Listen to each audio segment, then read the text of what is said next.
and keeping everybody on time. You took too much abuse, actually. Yeah. Don't be mad at me. I'm just trying to organize the time so we can be efficient and so forth.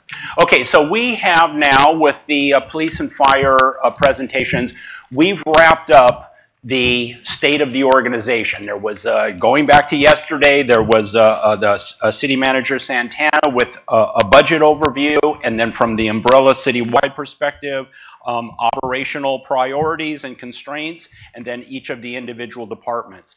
So we picked up on some of those themes yesterday. I'm just going to highlight a couple of them on operational constraints, which will lead into our next segment here. So we heard a lot about capacity, resources, workload. We saw several charts, PRAs, where the workload's increasing. Staffing becomes an issue with vacancies. We heard a lot about systems and processes. Procurement, for example, over-centralized. Technology follows closely after that.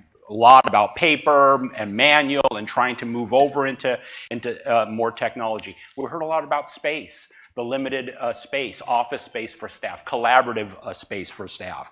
We also heard about some necessary administrative functions, the audit function, the risk management function, and these deficiencies in your administrative and strategic support processes.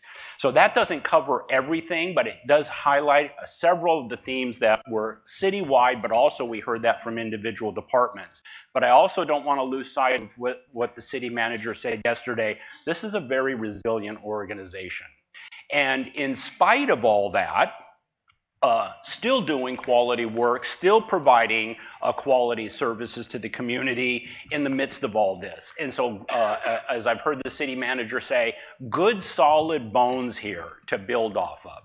So where we're going to go now is we're going to move into an update on the 2017-2018 work plan. And these are your strategic goals, your strategic priorities, your strategic pillars from last year. And those were the ones that were developed in the January 2017 priority setting session. So you have those, we're going to move, you have those, as I mentioned several times, in two places in your packet. There's actually a work plan tab, so I think maybe the third tab in, which gives you the status of the work plan items underneath the strategic pillars. But let's go forward to the slides, the set of slides the first set of slides right after the fire department slides. And so we're going to work through each one of those strategic pillars. We'll put them up, give a high-level overview, and the city manager will help me do that. And then we'll open it up for council comment, questions, and really, in some ways, validation. I just want to do one other thing. There are the recommendations, staff's recommendations, and if you looked on the bottom of the agenda, the staff recommendations, we're going to, this afternoon, we'll look at the first three because they're all budget related. Budget principles, adopting those, the 10-year budget plan, etc. We're looking right now at recommendations 4 and 5. Recommendation number 4, validate the strategic pillars, the strategic goals that we're going to review. So one of our goals in doing this is we want you to validate, to the extent that you want to and you think that would be useful and helpful, validate for staff so it provides staff with direction. Also, looking for you to authorize the city manager to make amendments to the work plan. And there's already been changes over the last year to the work plan. And so there might be additional amendments that the city manager wants to make. And so she wants your approval and authorization to do that. So I'll check in with you on those 2 items after we work through this segment. And the last thing I'll say before we get started is we do have a time certain 11:45 public comment, public presentation. So we'll just stop what we're doing and then we'll move to public comment at 11:45 and then we'll pick it back up afterwards. Okay, with that said then, what are your priorities? What are your pillars? So you have 6, promote and enhance economic and housing development, enhance community sports and recreational assets, deliver and enhance high quality efficient services and infrastructure, maintain adequate staffing levels, enhance community engagement and transparency, and ensure compliance with Measure J and manage Levi Stadium. So we'll work through each one of these, and you'll see the color coding here. So Items in black are direct carryovers from the 2017 work plan. So these go back all the way back to last January. And so they have stayed, they were in the plan underneath each one of the pillars originally, and they're still there. Since then, additional items have been added. Those are the ones in red, maroon. And then also policy decisions now have been folded into these and highlighted, separated out from the other two as being policy decisions, and obviously those are in green. So this is one of your bigger ticket pillars here because there are actually 14 projects underneath this pillar, the economic and housing development. And so I know we've heard a lot about downtown revitalization. We've heard that from several of the community members being a really high priority. There it is on the list. We've spent a lot of time, and Assistant City Manager Shikata briefed you, gave you an initial briefing on City Place yesterday, so another big one. Deanna, any others you want to call out? And I'll move over to the next slide in a minute because there's several others. I do, and we'll soon get to the opportunity for us to have a discussion about all of the pillars at once. But I do want to call out number 6 and number 9. Number 6, because I think it's been well stated already as part of the session, if we get to general plan updates and specific plans and zoning ordinance, we've won. I mean, these are such strategic parts of the work that we have to do that provide predictability. They are clear policies by the council, and they really facilitate the development process. So I just want to continue to call that out. Item number 9, business relations and small business outreach. This is an area that we need to do better in. As we all know, this is an extremely competitive business environment where oftentimes businesses look to relocate within the region or outside of the region. And it's important for us to stay in tune with what our business needs are so that we're able to retain them, as well as meet their needs and understand what items are trending for them as they continue to grow in the community. And I am very mindful of the number of small businesses in the city and how much we depend on them to create jobs as well as serve our community. And building a more unique relationship is an area that I think is very strategic for the city to understand what their training needs may be, what type of needs or services that they have from the city so that they too can continue to flourish within the high economy that we have. So those are just some comments that I want to make when you look at these in terms of what's happening in my mind in areas that I would like to see the city be stronger in. Excellent. And underneath this pillar, there are here are 5 more projects underneath that. So you have zoning categories and convention center, El Camino Real. Anything to pull out here? I do. I would like to suggest that the housing assistance for teachers, which recently came up, I've had the opportunity to meet with the gentleman that presented, that we fold that under item 8, which is housing production, and there's multiple projects and initiatives so that we see that as part of a larger whole. I also want to call out item number 12, Convention Center. We are preparing for a study session in the February timeframe and to begin working with the full council on significant policy that you'll need to begin to study, understand different models and the financials around the models for the convention center. Clearly, the geographic location of the convention center with respect to Levi's, the surrounding hotels, and the future development build out, this is a piece that has to work, and we need to understand in advance going in what piece of the puzzle it holds in order for the future of this region. But this is, you know, I wish I had a way of depicting the complexity of these, because they are line items, but they are not all equal. And this is one that is definitely not equal, and that it really needs diligence on the part of staff and the council to get this right going out the door. Deanna, are you suggesting here, asking council if number 13 gets folded into another item? And we had talked earlier, perhaps number 8? There's under 7 and 8. We have it folded in. There's conversations already taking place. We brought it forward because it was an initiative from a council meeting, but it really can be tucked in other initiatives, and we'll call it out. I actually think this could be expanded, the framework of this program, to public employees. And it is an opportunity for us to look more comprehensively as we look at the HATS program. Good. Does that make sense to council? Is that okay to make that small change? Excellent.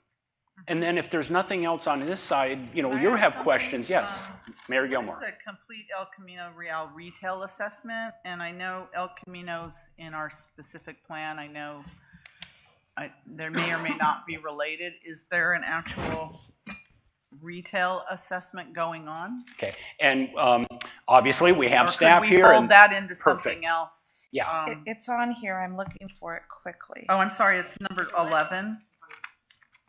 Yeah. It's So the same. Yes. This is number 11. yeah. Does that yes mean there's an assessment going on? Okay.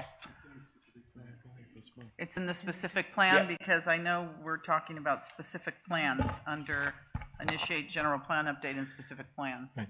So it's a component of a specific plan? It's part of the El Camino Real specific plan. The contract that we have with the consultant includes that retail assessment. So I'm wondering, why is this could we put that in if it's part of a specific plan? Yeah. So Makes sense, right? number 11. Yeah. Should go into number 4, maybe. Yeah. Yes. Okay, so so El Camino, the retail assessment, in some ways it's already happening under the specific plan, so that's where it should be housed. No pun intended. So we're putting 11 with 4, right? Yeah, so 11 now gets tucked underneath number 4, and number 13. Number 8. And now I'm going back to the original one. Number 13 on the HATS policy development, that gets folded into either 7 or 8. Those are the two decisions that have been made. Okay, anything else that you're seeing here or have questions about? Yes, Mary Gilmore. Number 9, business relations and small business outreach. I don't know what business relations means. This is one of the key economic development services is to communicate regularly with businesses and sit down with them on a frequent basis or a predetermined frequency so that they know proactively economic development officer understand what the trends are, what workforce issues are, what growth needs they may have, and how the city may be able to anticipate in advance what their growth needs are. That's an area that is pretty non-existent. It happens as a collateral duty as time is available. And I think if we're talking about promoting economic development, this is one where we need to have dedicated time so that, as I was mentioning earlier, it's a very competitive environment for business retainment. Oftentimes our region will look at what businesses are in other cities and how do they attract them out of Santa Clara. And to the extent that we are familiar faces with the businesses, they know who we are, they know who to call when they have needs. It just strengthens the opportunity to retain them when other callers come their way. I agree with it. I'm just wondering, we don't do this right now. I know we do it sort of individually, but we don't as a city. No, we don't, and it's an area concerted effort. It's an area that we have it as a line item. We have not contributed the capacity to do, and the same with small business outreach. Very fragile part of our ecosystem of economic development and businesses in our city. And there's, in comparison, a lot of cities provide training or resources or just stay in touch with our small business needs to understand what their local needs are, or even connected to the NOVA program that's a regional program.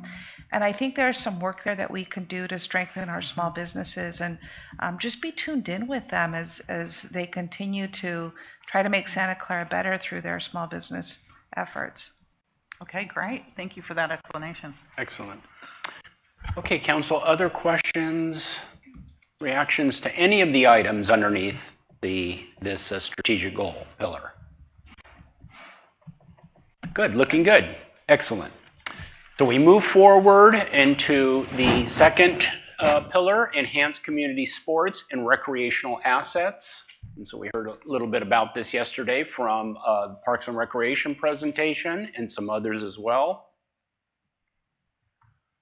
Anything to point out here? Deanna, anyone's jump out at you? I do. We are preparing to come forward on the first item, which is the pool, as well as the assessment and for a fully funded project.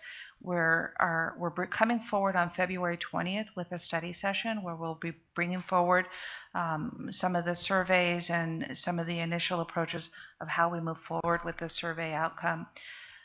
It is an incredible amount of work for the council to consider on a policy level, that if we are looking at a November initiative or any time certain for calling on our voters, we will need to program some significant capacity and make sure that our efforts are well strategized. The rest of the list is pretty much items that need to be determined with respect to date and capacity. All of them have already come up as part of the operational briefings, but they are items that we would like to work with the council, which is why we added them to the list, on receiving your input so that we know that as we exert ourselves on these items, we are reflective of the direction that the council would want to move forward. I'm anxious on item number 2. A 30-acre park in Santa Clara is an incredible opportunity. I thought it was 35 acres. That's what I thought. I thought it was 30. Are we 30? 35. So it's adjacent to another park that is part of the City Place project itself, and so together it's 35 acres. But the additional parcel that was dedicated related as during the entitlement process for a city park was in the range of 30-31, but together it's 35. Are we going to be planning 35 acres? Well, the 5 acres that was part of the City Place plan is their obligation and that they're funding, and so that we can plan it together. But that their obligation to the city for the 30-acre park is the $5 million contribution. And so what the manager is really talking about is looking at the totality of the park and plus the funding strategy for at least for around the 30 acres, if not less. Right. So I was going to mention the $5 million and the additional funding that we will need in order to really build out the 30 acres. So anxious to get in front of the council and start strategizing around that as well. Excellent, very good. So council, mayor, council, questions, responses to any of the items underneath this strategic pillar? Can I ask about the parkland dedication fees? Update annual fees due in for the parkland dedication fees. I know that, does that include talking about how we're going to use the money for those fees? I know that's a very popular topic in our community, is what fees are coming in and how the money is going to be used. Does that include part of the approving the list of projects?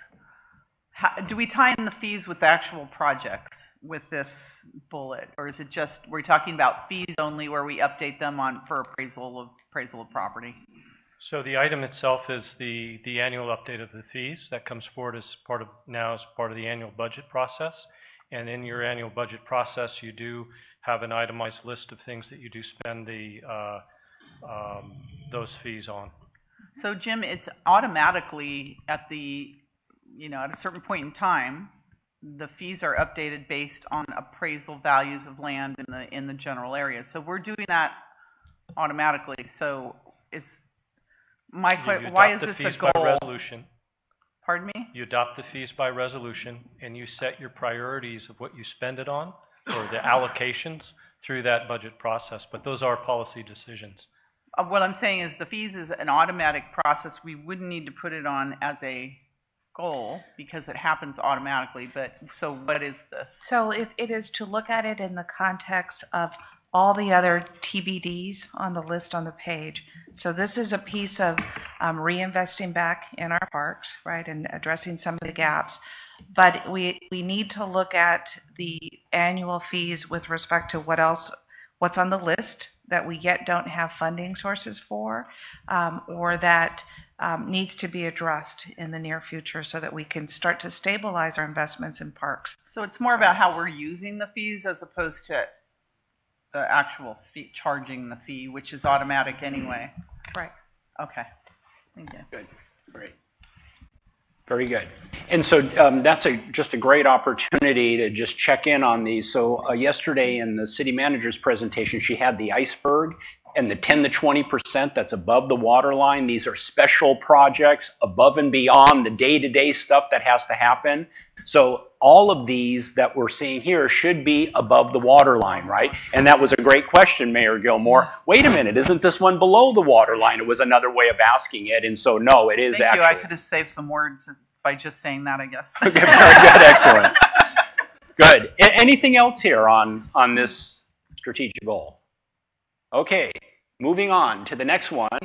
Deliver and enhance high-quality, efficient services and infrastructure.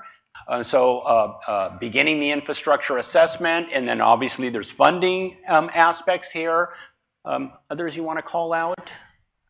I think this is a list, in addition to the unfunded list in your packet, where we just need to get ourselves organized around study sessions and briefings for the council so that we are, one, very transparent around our state of funding for infrastructure investments, as well as where the gaps are, so that at any given time, it is very clear what when we think about our financial condition and areas that we want to grow into, we counterbalance that with things that we also need to get done. Not certain that we've had that conversation as part of a city on our unfunded projects and infrastructure needs, as well as what are some funding strategies or some areas that just continue to reoccur as we move forward with our financial planning. I do note number 4, and we've heard from the public quite a bit about climate change and sustainability, and so that's obviously here on the list. This one comes up on a later slide where we talk about the absence of services. I am very interested in advancing a more complete climate action plan, and we've done, in my career, I've done some good work both with the City of Oakland and Sunnyvale on bringing more comprehensive climate action planning for the cities. What I think we really need to work through as part of the budget is when we looked at the resources applied, we found that there was $25,000 appropriated for advancing climate action. And in other cities, you had to add a zero to that and a full-time staff member in order to really get the scale that we need to move the dial. And so I am anxious to understand the planning to date, and I'm obviously in process of getting briefed on many things, but look at how we begin to turn the corner so that when we have a climate action plan, we understand the areas of effort that will move the dial and what the cost associated, as well as staff plans. These aren't items that usually you can say, okay, Ruth, we're going to give that to you and you go move the dial. They have to be enterprise-wide, procurements, fleet, building policies, right? And we have to be able to understand when we do different things of our different parts of our operations, how they're working towards our climate action goals. So I guess the bad news is the cost is going to be significantly higher, but the good news is we will have an outcome where we can track against our work plan and understand what efforts need to change both within the organization and as we look at policy development going forward. Yes, Councilmember Kolstad. Now, the ones in black are the ones that we came up with last time we did this a year ago. Correct. And I'm just wondering, have any of these been achieved? And I was just talking with the chief about how you get an idea that you want to build X, and by the time you get around to building it, it costs exponentially more because of inflation and construction costs and that. So maybe you can't put a dollar amount to some of these things, but I think the council, because we got a little bit of this yesterday when the individual departments were talking about what they needed to do, what their challenges were going forward. But just beginning the assessment of what needs to be done in the water department or the street department or whatever department. So we had a laundry list of what we had to do And then it talks about prioritizing the laundry list so we know which thing we're going to do first, what's the most needy. I know the budget process is just getting ramped up. But if we knew that going forward, it would be a lot easier to prioritize and determine what we were going to do first and that. This was my point last year when we put this on the list, is that, and I don't know if any progress was made on it during the year. Yeah. But I'd like to know, how much money are we going to have to spend to fix the city? What's the part that's broken? Okay, good. Anybody want to provide an update on these items in terms of progress over the last year? Do we have somebody who can speak to that? So let me, and I can invite Angie up on some of the budget principles, what we spoke to yesterday. Part of what we are doing is changing our budget reporting process so that we speak in terms of the projects and what we can accomplish, which is why we want a 2-year budget, so that you can see a longer period of time. Many of these projects don't happen over a 12-month period of time. They tend to happen over multi-year. And so we want to change our financial reporting of the time it takes to produce the projects and where you can track the projects first rather than track the fund. So that's one major change that we're planning for when you receive the capital projects budget. We are also working, as we mentioned yesterday, to no longer just, oftentimes the council has appropriated dollars for a project and then the project isn't delivered, and you're absolutely correct. The cost escalations then begin to happen year to year, and then when we get there, we might need additional appropriation or things of that sort. We want to change that reporting so that we also manage the expectations of the projects that we're carrying are the ones that we can complete, and that the others will just live in the reserve and we'll pull out the dollars when we need to. And as part of our budget process, we also integrate the market escalation factor. Right, generally it's been about 3 to 4%. It seems to be, I'm looking at Manuel here, it seems to be trending a little bit higher over the last couple of years just because of the market conditions, but we do bake that into the projects as part of our financial reviews. I don't know if there's additional comment or looking at any. Alan?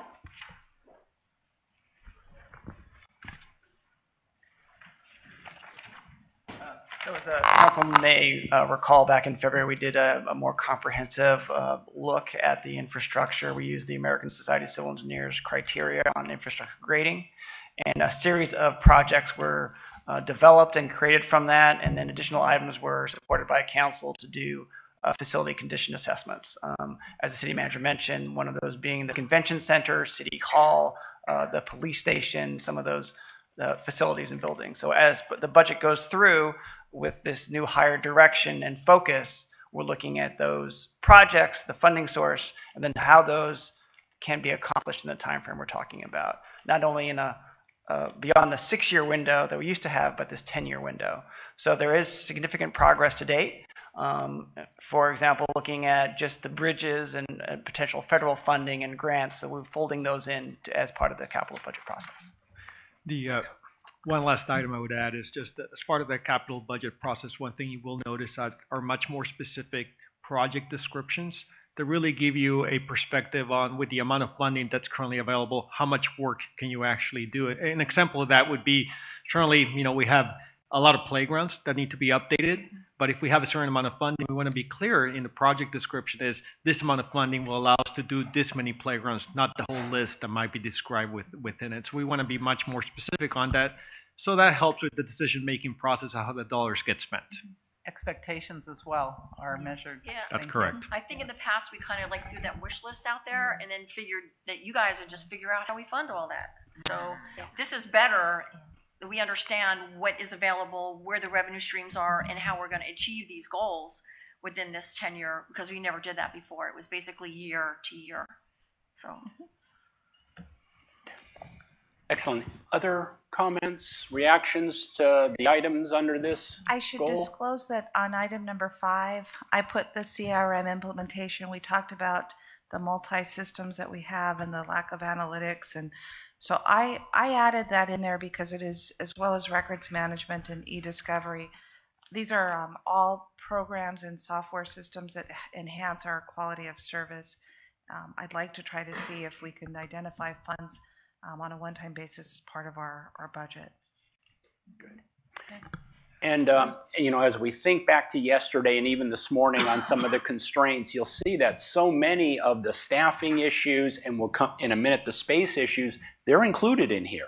So it wasn't like we were just talking yesterday about these constraints and, oh, isn't it too bad? There's actually on the strategic plan going forward as items to address. So we'll want to make sure that all those are covered, but knowing the great work that staff did in advance, I'm sure they all are. So maintain adequate staffing levels, and just in light of that, I'm looking at item number 2 there, and we talked yesterday about space issues, and there's an item to address that, complete City Hall assessment to house staff in terms of space issues. Also heard about employee engagement and conducting the employee survey. Deanna, anything else to call out on this list? This is probably one of the more challenging areas that we will have to make decisions in when we look at the out years and the deficits that are in front of us.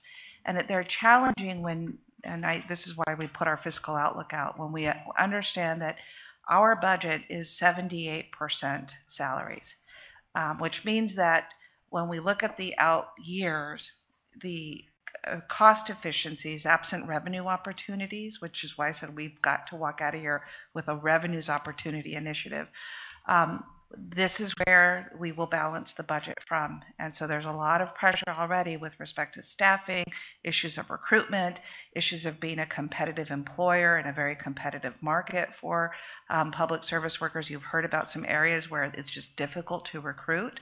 And so there is always a lot of work that we need to do. But when we consider that 78% of our budget is made up of salaries, and that how they're distributed is also important, and if I'm going by memory here, I may be slightly off on the percentages, we're about 40% on the general fund for staffing and 60% on other enterprise funds.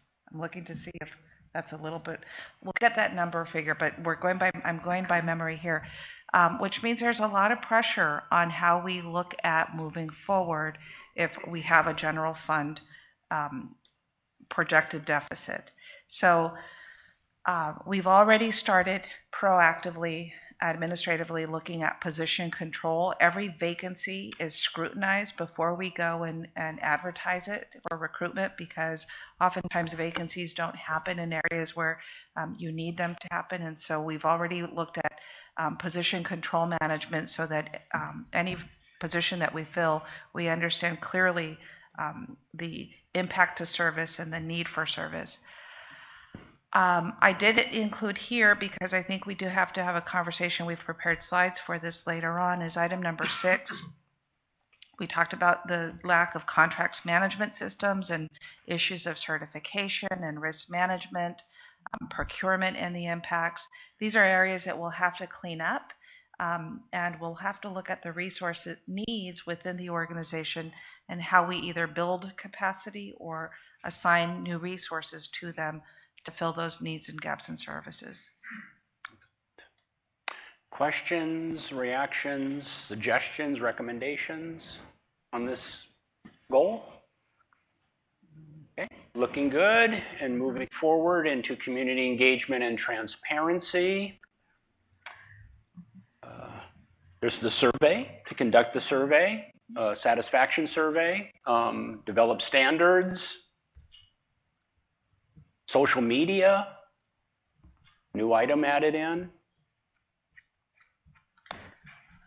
Anything to add? Yes, I'm excited about this one. There is a lot of opportunity with the use of technology and pushing out information, the use of getting valid data that helps us moving forward with decision making. And we've already started with the robust community engagement process for the stadium impacts to our community.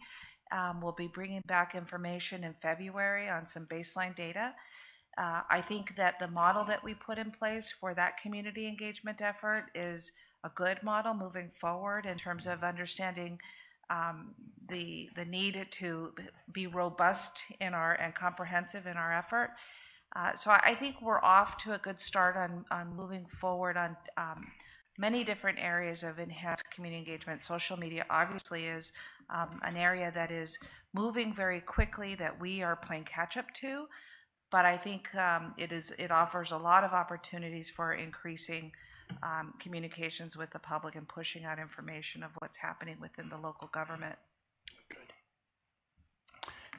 Thoughts, reactions to items here? You know, and another question, I know we've talked a lot about capacity. Anything missing here? Oh, there's a hole here. We should be addressing that. So that's also fair game. I can mention that there is a hole, and it's been greatly acknowledged within the organization as well as in front of the council. We have absent a true public information officer function within the organization. We have a staff member in that position, but she has many other collateral duties and is not always able to fulfill a full-time role as a PIO. And it's not any criticism. She and I have ourselves laughed at the fact that she is very much distributed on other projects that do take from her time. We are in process of issuing contracts for a communication expert that I think is a good bridge for enhancing those services. But I do need to fix that within the organization so that we have more fully dedicated, proactive communications with our community, and that we're not always reacting or if you will, pretending that we have a PIO function when in fact it's distributed onto other assignments. Deanna, question. So where would we roll that into? I understand that the gap is, but that would be a full-time person, because just based on what we do in the city, could we roll that into something? Because we're going to be funding that, and that would be staffing, but how would we put that into this, or where could we add that to that? Put it back into the previous slide. Is there something? Doesn't really fit there as you think about maintaining adequate staff levels. Would it fit there? Does it make sense? I think it's a point well taken. We could amend item number 6 as we added it. We use the terms that develop the communications plan guidelines and implement it. And of course, we can add the issues with the appropriate resources. Okay, yeah, because I'd like to roll that in. I mean, let's eliminate the gaps. Yeah. So if it is important, let's make sure that it gets. Oh, it's important. Yeah. But and make sure it gets acknowledged in the plan there. Okay, good. So, and I know Jennifer herself that we're talking about is actually taking notes over here. Okay, we're moving on to the 6th and final one, and this is another big ticket item. There's 13 projects underneath, so compliance with Measure J and manage Levi Stadium. The community outreach that City Manager Santana just mentioned is number 2 there. Obviously, it's community outreach, and it's tied specifically on that project to Levi Stadium. Monthly meetings with Manco, staff to staff, improving relationships. I'll just, anything on this list, Deanna, and then I'll move on to the next slide. I recently sent the City Council an email about the status of the Stadium Authority Officer and just some reflections that I had over the last couple of months. And my message was that I had terminated the recruitment of the position, and that being more active in this area, what my finding is that what this position really requires is a high-functioning analyst. And I say that because there was a really good question as I thought through, I believe it was Councilmember O'Neill asked me at one point, what was the governance structure that we thought needed to be put in place for managing the Stadium Authority. And what has become clear is that the issues that surface on the stadium are land use, financial reporting and financial recording, business transactions and review of those business transactions, and contract review and agreement review, as well as other day-to-day activities with respect to events deployment and the use of public resources around them. It's not so much managing contracts for attracting events And so when I thought about that, those are very much integrated into city services. And when we look at the day-to-day work, we right here, and we've all had, I'm looking at us four, we've all had unique roles in how we're supporting that.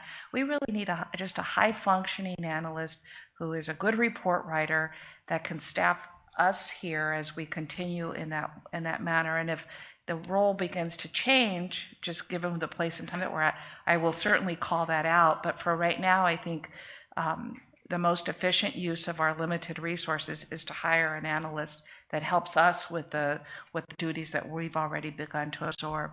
I can say that I've added, I think there's even a second slide on this. Yeah, there's another slide. Yeah. We'll go to the... We've added a lot of items because this is an area that we really wanted to begin to advance progress in. And I think in large part, a lot of the progress is showing by way of the budget plan that we have already. You're going to have a study session. You're going to have a revised marketing plan that we bring to you before it's approved. With a large-scale event, this is item number 12, there's agreement between city staff and Manco to come and present a study session on the commitments surrounding this event. And so I feel it would be in our best interest to continue down that path before we start to venture off into a new staffing structure. Yes, Councilmember Nail.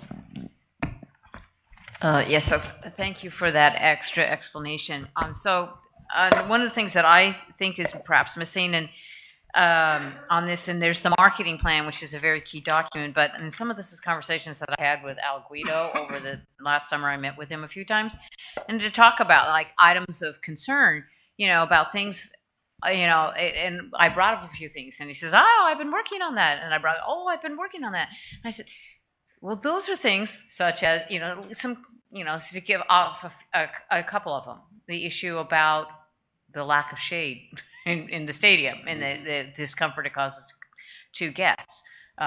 Issues with the way that the concessions are laid out. Issues about the parking lots. And I said, Al, that's why some of us have been saying we need to work together. We need, it gets bandied about a strategic plan. I mean, those kinds of things, looking at the facility, looking at those areas, and and I tossed out a couple others, and he said, he sent me documents. Look at it, I've been doing this. I said, we need to be having those discussions together. I wasn't faulting at all what he was saying and what he was doing, but that should not be being done just on a unilateral basis from them, and that they're those kinds of discussions, particularly if we're talking about major possible capital changes to the facility, that needs to be being discussed. So that would be my only comment. That a lot of times I look at a marketing plan as kind of fitting under as a function of a larger strategic planning effort. Good. And I'm wondering if possibly number 4 gets at that, the monthly meetings with Manco. Would that be that opportunity? We're working on this. Oh, we didn't know you were working on that. We're working on it too. Let's combine efforts. Oh, right, and I think there needs to be some kind of memorialization of that and discussion about, are those the kinds of things that we want you to be working on? Perfect. Yeah. Can I say something to follow Teresa? An upcoming issue that we all should be very concerned about is parking, because what's the name of the lot that's going to be developed? Blue lot, red lot? Blue. Oh, the Yahoo property. Blue lot 1. Blue lot 1. So, for instance, Blue lot 1, that 50 acres, we are going to be talking about a development project next Tuesday about that site. And if that goes away, that's another 50 acres of parking. And so there's a tremendous requirement for parking for the stadium. And we've had issues with stadium users parking in our neighborhoods, which is not allowed. So we're going to have, that's something that should be discussed ongoing, but absolutely now that would be a big loss in parking for the stadium, and especially during the development of City Place.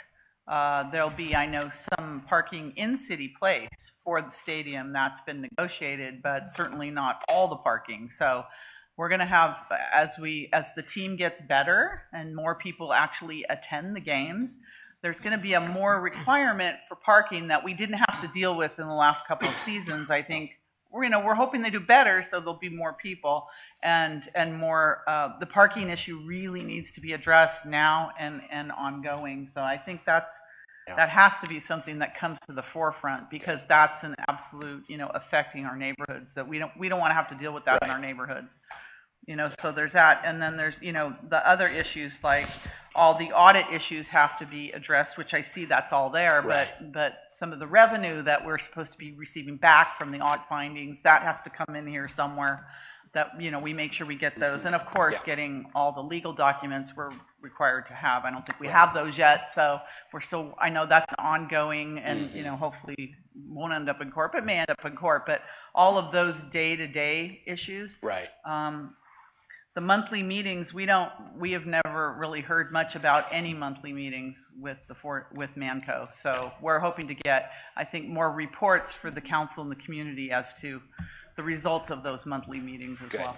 Mayor, that did exist under a previous city manager. They did have staff meetings, monthly meetings. Well, we didn't hear a single thing about them for several years. So.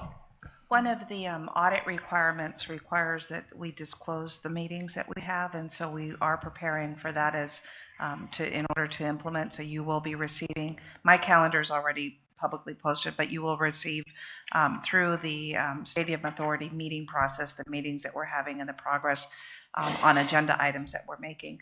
I can tell you that the monthly management meetings, if you look at the work plan that we've put in place with the community we'll do public room, comment in 2 minutes.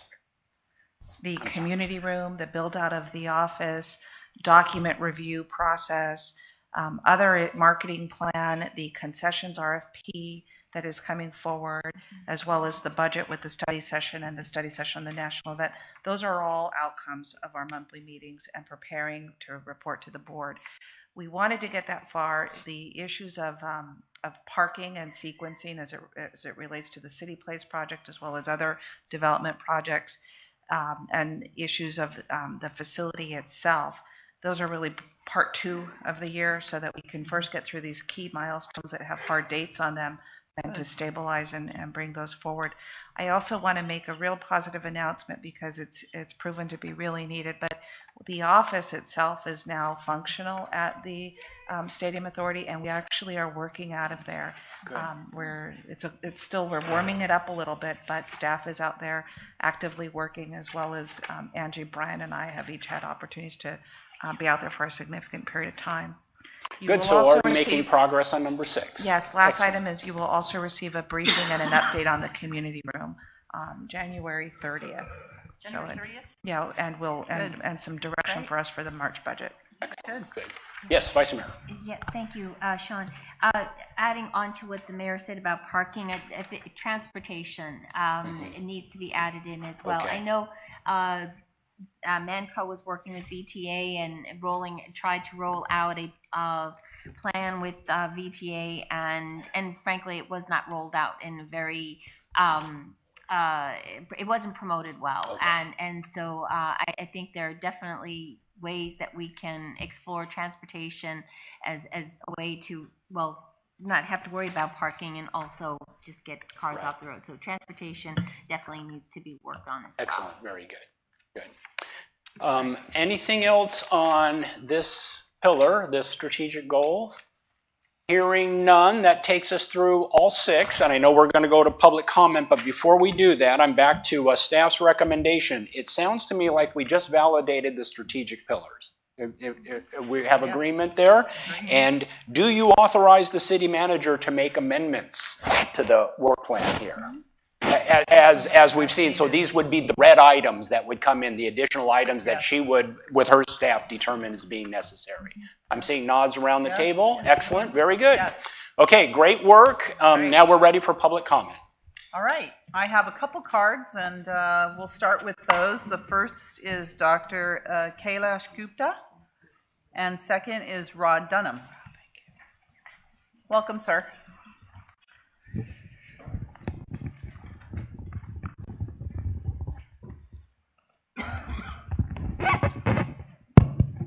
Okay, good morning, and thank you for giving this opportunity.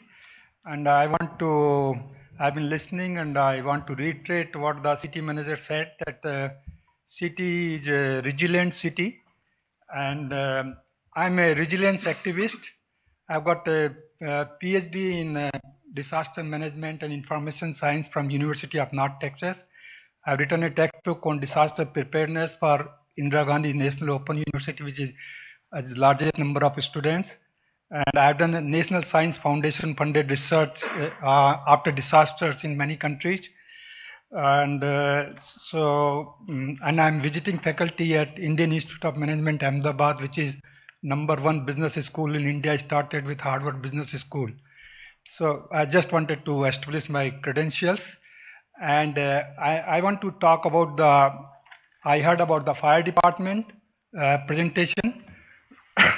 And I've been working for last 17 years full-time in disaster management or emergency management.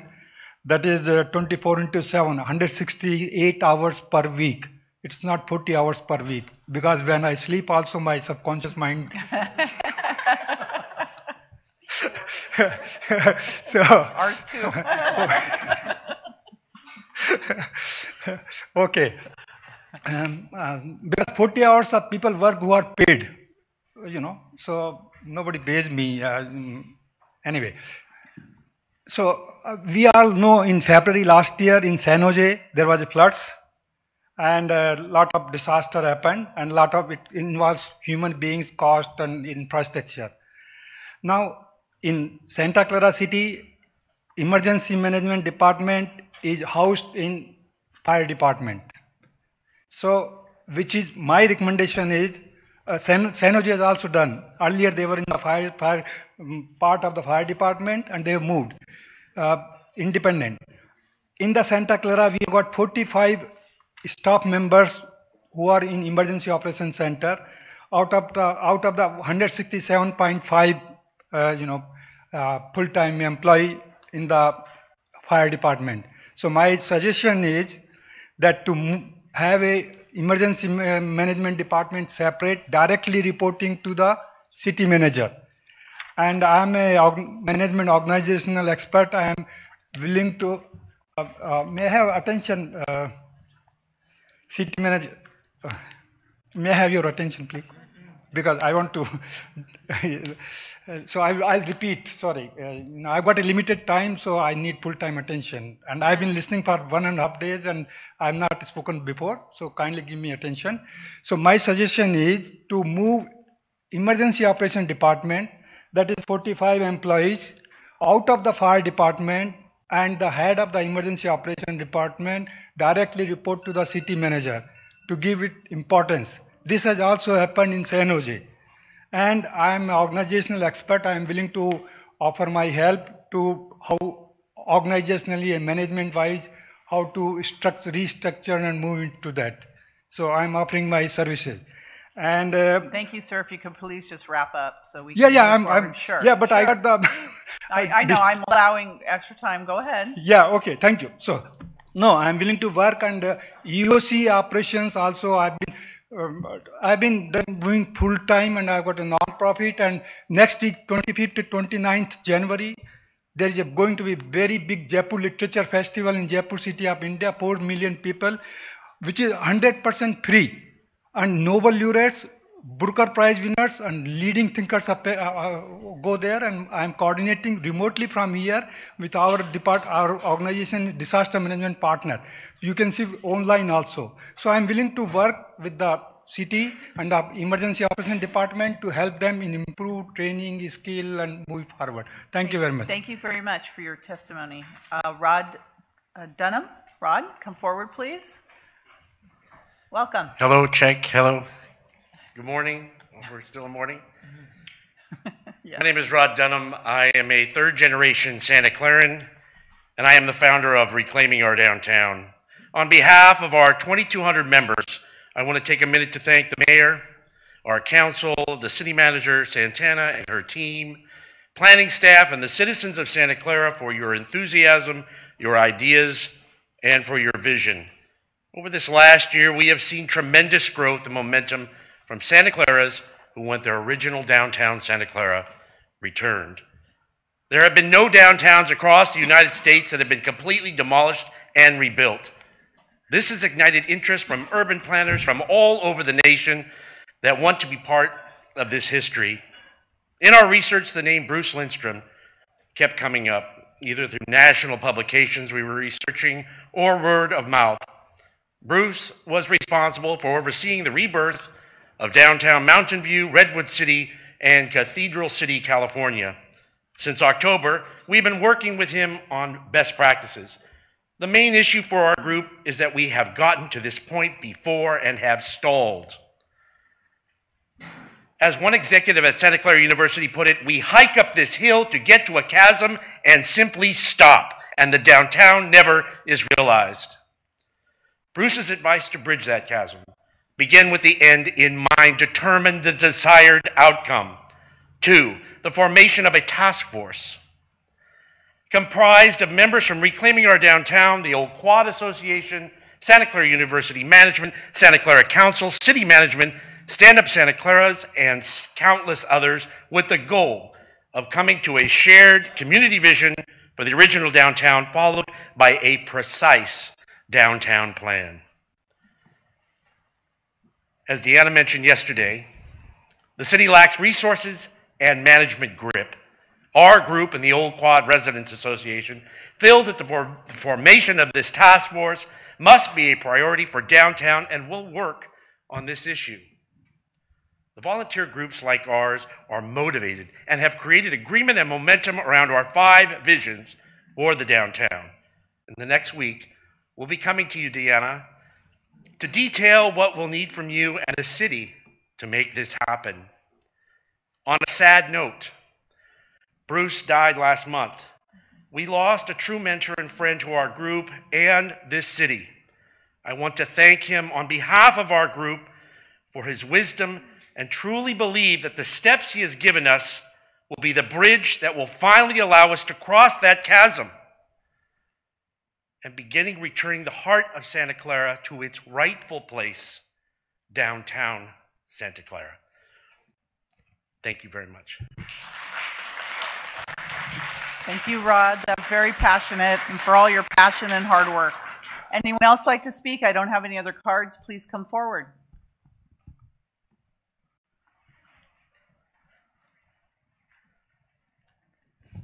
That's a tough act to follow. Oh, really? Yeah. And I echo his sentiments. The downtown needs to be a priority, and it kind of comes back up to what I really would like to see with all the priorities we just got up there, and I want to see trade-offs. I want to see what it's costing to do one over the other, because I know we can't do them all. It's impossible to do everything on the list. Just like what we accomplished from last year to this year, we didn't get a whole lot done because I think we bit off more than we could ever chew in a year. So I would like to see that list come down to really what's achievable in a year or 2 years, and to actually put some kind of milestones on it, and then to put that online, because we never saw a final list as the public, ever. If it's on there, I don't know where it is, but it goes back to that our website sucks, so you can't find anything anyways. And I think Jennifer's working on getting that fixed, so that's a good one too. One of the things came up in these discussions was the road diet. For God's sake, don't do it. If that's traffic calming, I don't know who the screwball was that thinks it was, but if you look at any of the federal reports, that was for a rural area where there weren't any driveways. So it was taken out of context. Whoever came up with it should have been fired. The overwhelming has been, don't do it. It doesn't work where it is. For God's sake, don't do it again. There's talk about doing hats. Why are we carrying water for the teachers? It's not the city's responsibility. They're going to pay us for it? Why are we using our limited resources to support a specific group? We should support the homeless. It's not our responsibility to support the teachers. I really want an answer to that question. Why are we doing it for this one group? It's not our responsibility. And you put it under number 7 and 8. It doesn't make sense. We've got to stop carrying their water. You talked about retaining business, etc. We have been paying for economic development for years. Big bucks. Haven't got a damn cent of value out of it. We need to start figuring out what our ROI is on the money we're spending, or stop spending it. We've been promoting people to their highest level of incompetence. Just because they've been here doesn't mean you promote them.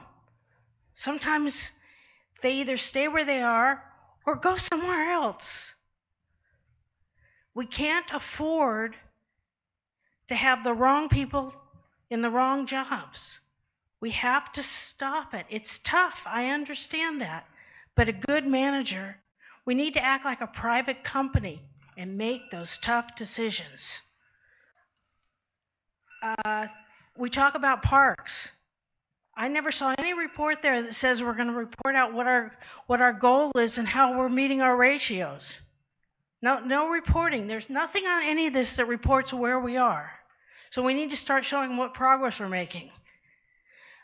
Didn't see anything about have we met our obligations for any developers. For example, Debbie, Ag News. I'll finish. You guys talk forever. I've spent 2 days. I'm going to finish. Thank you. The developers, we haven't seen Ag News. We still don't have bike lockers at Levi's. Thank you. Anybody going to have them do that? What about the creek trail that they're still parked on illegally? We Debbie, need to you see can submit a list to us while I'll read it out loud, but others want to speak I'm almost as well. done. Okay. The budgetary trade-offs. We need to see how much all these things are costing us. And lastly, we need to get the whole Levi's thing straightened out. They have a website that they call Levi Stadium. The 49ers don't own it. They're either a tenant or the hired help. Thank you. It's our stadium. Thank you, Debbie. We need to take control of our asset. Thank you. Please come forward. Welcome.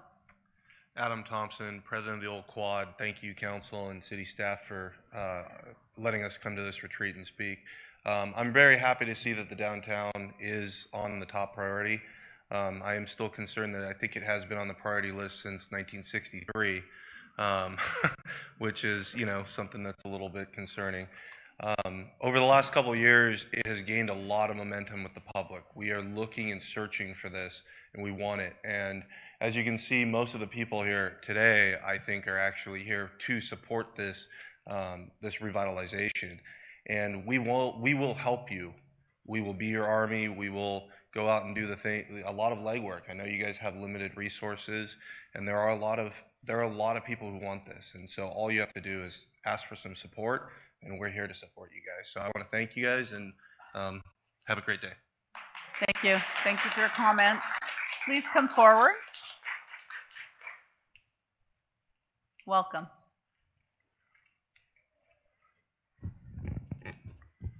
Thank you. Good morning. My name is Sam Sayu. I was a graduate of Santa Clara High School, the class of 1964, so it's been a while. I want to start off by thanking Rod Dunham and the Reclaiming Downtown group. This caught my attention about a year ago, and I've been kind of following it mostly by way of Facebook. I have been to a couple of small group meetings, and I don't know exactly what to say. When we tore out that whole downtown area, we didn't just make it no traffic on Franklin Street. By cutting off all the cross streets, we killed businesses, small family-owned businesses on both sides. And when I was leaving to come here today, my wife said to me, you can never make it what it was. And I don't expect that. We're not looking for a time machine, but that downtown area was a catastrophe. When I left in 1964 to enter the Marine Corps and came back on leave from Okinawa a few years later, I was just bewildered by what I saw. We had a pretty useless mall sitting in the middle of what looked like a demilitarized zone. And it was astonishing to me. Now I'm going to I will stop when you tell me to stop, but for right now, I'm reminiscing. When I was attending Santa Clara High School, I had 2 part-time jobs. The first, during the summer of my sophomore year and on weekends, I worked for a small family-owned house moving company because the guy that owned it was in my neighborhood and I went to school with his son. He wanted his kid to learn the business. The kid didn't want to come to work unless he could bring a friend with him. We moved one of those first old houses off of Franklin Street, took it down to Morgan Hill. We cut the garage off. We cut the house in half. We cut 5 feet off the roof, and we moved it down the old Monterey Highway on trailers with a motorcycle police escort. My second job, which was a little bit easier, a whole lot cleaner, I was an usher at the old Santa Clara Theater, as well as changing the marquees twice a week. And I was one of those punk kids that hung out downtown when I wasn't working. Me and my friends moving from the pinball machines at the bowling alley to the pinball machines at the smoke shop to the pinball machines at the Greyhound Depot and around the corner to the Bronco Burger Pit where I hear the bell, where the college kids would tease us because our hair was too long. Thank you for this opportunity. I hope this moves forward.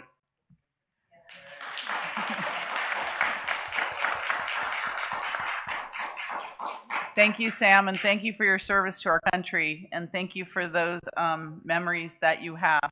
And I happen to work in that demilitarized zone right now, also known as the Franklin Mall. Yes, welcome.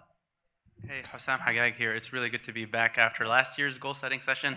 Before I start, I really want to give a huge shout-out to the crew in the corner there who are live streaming this, and they're doing a phenomenal job. I really, really think, like, all of us who are here, yes, please give them a round of applause, because there were a few people here yesterday because of people being at work, so don't tell anybody. I guess it's being live streamed so they can see it. But I was at work and watching. So great job, guys. The production quality is phenomenal. And I think other cities and just people are noticing, and it's really setting the bar high. So I'm really happy. One thing I do want to talk about very briefly from today morning's session with our new city attorney, or new full-time city attorney, about public comments. And I know we heard some comments today, but you know, we get a lot of engagement from the public, is that before a decision is made, this really is the last and final opportunity for the public to give their input. And what I fear is that a lot of times council members will already have made up their mind before the public has an opportunity to give their comments. And so, and there are cases, which is even worse, where council members would have already made up their mind before even coming to the actual council meeting. And some council members, as we know, have debts to repay with campaign contributions or meetings that they have before the actual council session. So I appreciate all of the improvements that the city has done so far with regards to community engagement, but I just want to highlight the importance of public comments, that council always keep an open mind and listen to the public in the hopes that the public will bring up something that they hadn't considered that will influence their decision. Because there's a lot of us here, and I know we elect you and entrust you to make the right decisions, but sometimes, I mean, you're human beings as well, and it's great to have more minds than just the 7 that are up there to give input. There's one more thing, completely unrelated, and it hasn't been discussed at all, but we all know that the FCC has overturned net neutrality. There is a story that about 3 weeks ago, less than 3 weeks ago, Fort Collins, Colorado, was the 172nd city in the United States to develop their own municipal broadband service. We are a very fortunate city that we had the foresight to develop our own, or to have our own electric utility.